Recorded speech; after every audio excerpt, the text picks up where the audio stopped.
When I think back on the memories of my childhood, I think of the many Halloween nights spent traversing the street I grew up on. The feel of crisp fall evening air and illuminated houses decorated to the nines. I considered myself lucky. The neighbors would go all out, and my parents were caught up in the friendly up with the Joneses vibe. I can recall the many decorations and displays my dad would rig up with an old CRT TV and a piece of plexiglass to make a floating head. He was really proud of himself that year for not being outdone by the folks a few houses down with a literal haunted maze in their yard. The whole street was like that, really, all imbibed with the spirit of the season and expendable income. Troves of kids would walk up the street one way and down the opposite. A gauntlet of haunting horrors and creepy crawlers with plenty of candy to go around. The year I was finally allowed to trick-or-treat on my own, without parental supervision, was one I'll seldom forget. I was a witch that year, the costume lovingly hand-sewn by my doting grandma, who had let me pick out the pattern at a hobby store a few towns over. Plenty of kids were witches that year, but none so purple or as sparkly as me. A fact I took much childish glee in. I had one of those classic plastic pumpkin buckets to collect my spoils in, too. And as soon as I had finished dinner and heard the old safety lecture from my mom, I was free to go.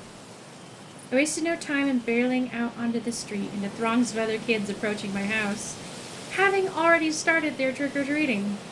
I made quick work of the first few houses, scurrying between other children and parents, to collect my candy prizes from overfilled themed bowls and cauldrons. I was polite, saying thanks as I had been taught, but it was perhaps a little more rushed than my parents would have liked. I had places to be, though. With how extravagant as the neighbors tended to be, I wanted to see each and every decorated house as much as I possibly could with my stout-legged pace. I had been told to stick to sidewalks and walkways, don't follow strangers, and stay on my street and stay out of the woods.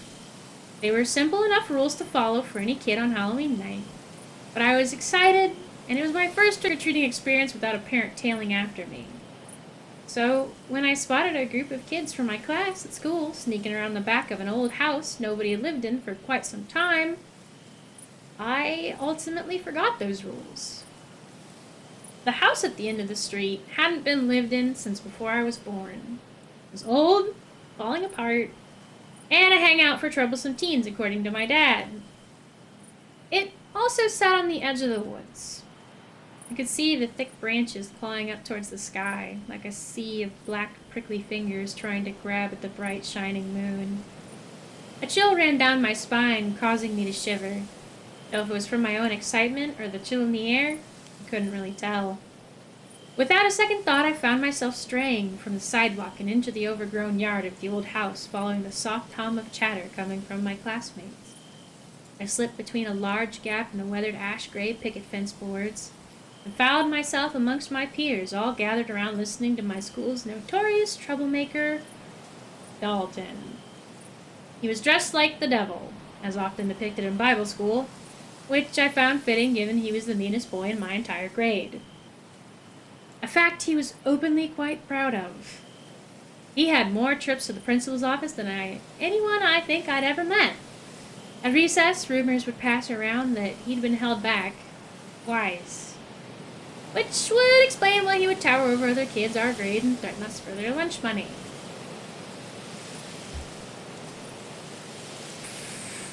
Our lunch money.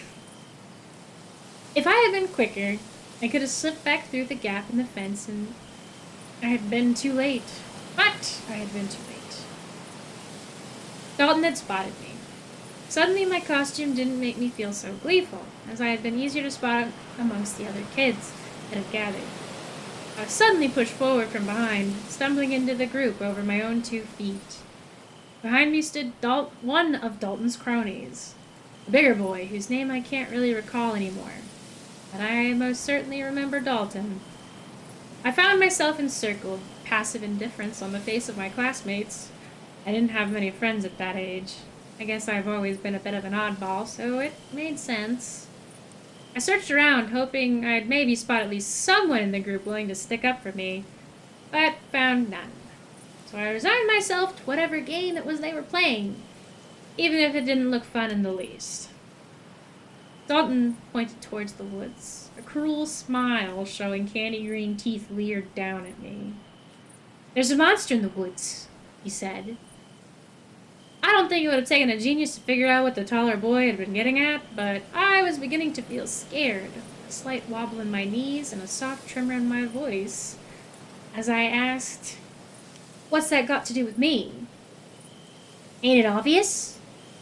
We need bait, and you just kindly volunteered," he laughed, earning an accompanying giggle from his cronies and an awkward murmur of agreement from my classmates. I was pushed again, this time out of the circle and past the weathered fence onto the grassy hill that led up to the edge of the woods. I turned to protest, but found myself looking up at Dalton, who was still smiling down at me, his face close enough for me to smell the sour sweet of whatever had stained his teeth. Any words that I might have been able to get out quickly left my vocabulary. The wobble in my knees worsened as the rattle of the leaves and pricking branches filled my ears as the wind blew past. "We don't got all night, Smalls," he snapped with a harsh shove. I stumbled backwards a few steps before I managed to catch myself on the hill. Glared, eyeing Dalton and the other boys flanking him. I wasn't near fast enough to outrun them back to the safety of the street, and I knew for a fact that asking nicely would only make matters worse. "Well," Dalton jeered with a pointed jab in the direction of the woods behind me, "get on with it." Without any other options, I could only obey his command. So I clambered up the hill and onto flatter ground covered in unraked leaves and overgrown grass. I heard the group following after me. Watching each and every terrified step, I took closer and closer to the edge of the woods. From this close, I could see the pitch black in between the tall, tall trunks, the branches casting eerie shadows where moonlight could touch. Several more trembling steps carried me forward. The trees began to loom over me like tall giants devoid of their colorful foliage that made them more pleasing to look at. Dalton then decided to bark out orders. "Stop! Stay right there, Smalls! Don't move!" So I did as he said. I planted both feet firmly to the ground, gripping the plastic cord of my pumpkin bucket tight in hand in case I needed to run. I then cast my gaze into the woods. A terror rising up in me, squeezing my chest. Oh, a terror rising up in me and squeezing my chest. Sorry. The voices of my classmates were... I'm just going to start that sentence over. I gazed then into the woods. A terror rising up at me. Lost my momentum. Sorry, guys. This has been like my 30th take, and I'm just really... I don't want to do any more takes. So I'm going to start this paragraph over. Sorry. "Stop! Stay right there, Smalls. Don't move." So I did as he said. I planted both feet firmly to the ground, gripping the plastic cord of my pumpkin bucket tight in hand in case I needed to run. I then gazed into the woods, a terror rising up in me and squeezing my chest. The voices of my classmates were drowned out by the wind and the rustling of the trees in my ears. I waited, too afraid to look behind me to check if Dalton and the others were still there, too afraid that something would leap out at me, so I kept my eyes and ears peeled for any possible movement or sound that spelled danger. When it had felt like several minutes had passed, I began to think a little more, and the earlier terror began to fade, replaced by irritation as I realized this was all a big joke. Dalton and the others had probably snuck away by now, leaving me standing there like an idiot in front of the old, spooky woods. I wasted precious trick-or-treating time. Impulsively, I kicked at the grass. Oh. I was wasting precious trick-or-treating time. Impulsively, I kicked at the grass, embarrassed with how easily I had caved to Dalton's schemes, and well aware that school tomorrow would be hell thanks to my own stupidity. It was then that I heard it. The loud crack of a twig snapping that had me on alert again. My head jerked up from where it had lulls, ears pricked for any sounds, while I searched for the source of the snap. I figured it had to be a squirrel or some other animal. Dalton's monster story wasn't real, obviously, so it had to be an animal. There wasn't any other explanation for it. In my peripheral, I spotted something that I hadn't noticed before. A bright pink spot among the dark green grass.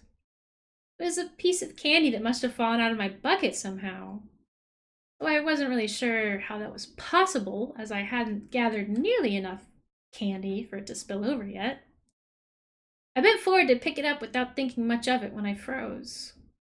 The sudden stillness in the air caused the small hairs on the back of my neck to prickle, and in the back of my mind I felt as if something long forgotten stirred. The woods were silent.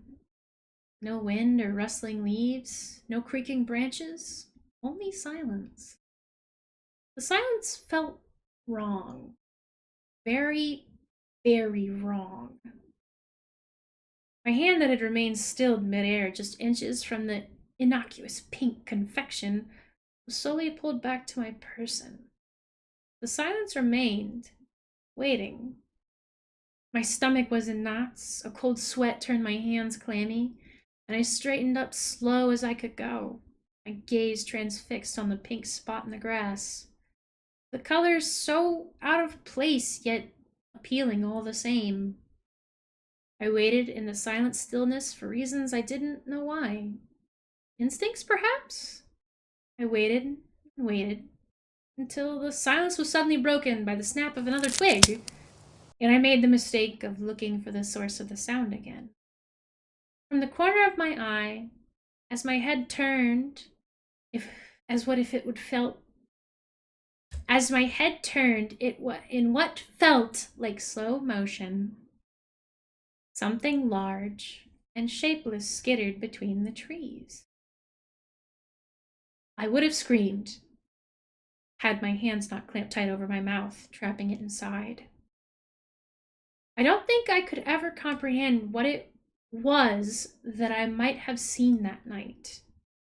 But every bone, every fiber, every part of my very being in that moment was screaming at me to remain silent.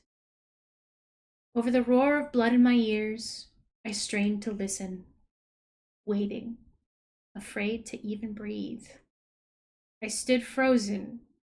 Even the tremble of my body had stilled, the stirring in the back of my mind preventing me from reclaiming control of my own body and scrambling back to the safety of bright lights and civilization. I stood frozen, trapped mere feet from something only known to the deepest, forgotten parts within me. From the silent darkness of the woods, another candy appeared, rolling slowly along the dirt and grass to rest right beside the other without even making a sound.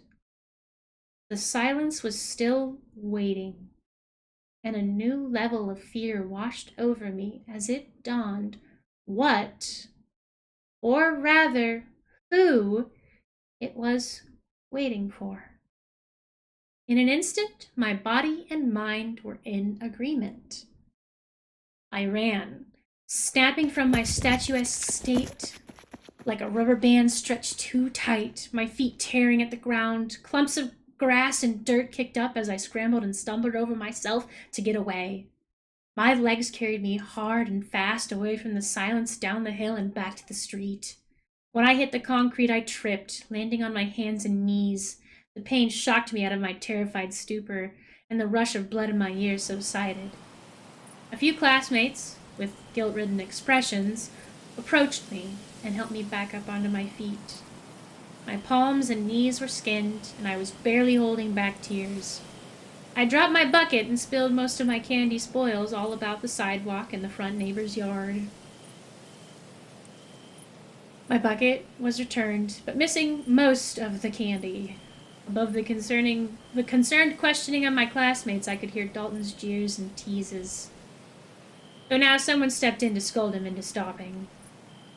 I didn't head home immediately, though my heart was still pounding and my hands and knees stung.